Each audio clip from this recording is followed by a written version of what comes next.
The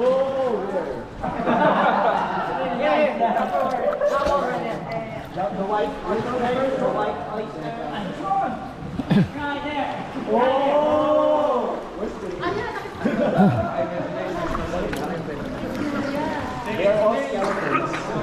And then the last rock formation here is vulture cedron up there. Vulture. Oh yeah! Oh yeah, it's vulture. And then, Mami sir, do you know what kind of rock is this one? Lava. Limestone. Actually, yeah, you're right, sir. This one is a limestone rock formation. So here in El Nido, we have 64 islands and islets, and all of that is made from limestone. And according to the study, this limestone rock formation is already 250 million years old, and still growing higher and higher. As you can see, there's a line on the wall. You notice the line on the wall? Line 1, line 2, line 3, line 4. So that was the original level of the water a million years ago.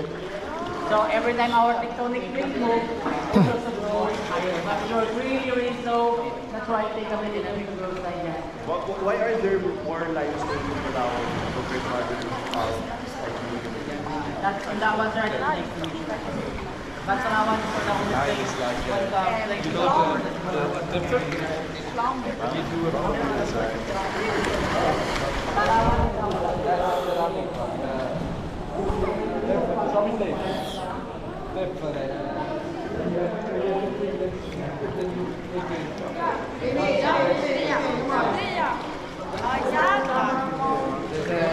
Alright, for those who are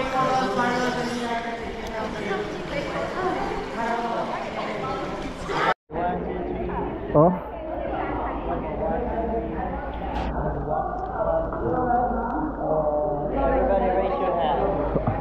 Nakaano na to?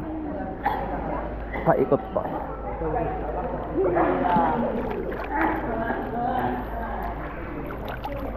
Okay.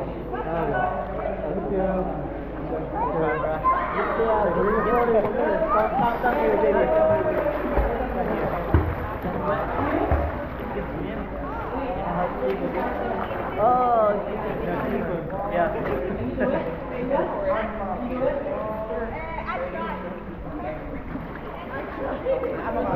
Chikan dalawa na to. Hey. Hindi nakita. Adilim.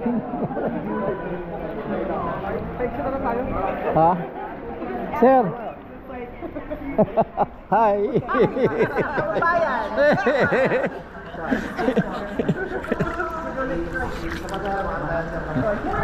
That's so fun. That's so fun. Ayan. Ay, secret lagoon. Yan yung dinaanan namin, yung malit na siwang na yan. Ayan na, maalon, no?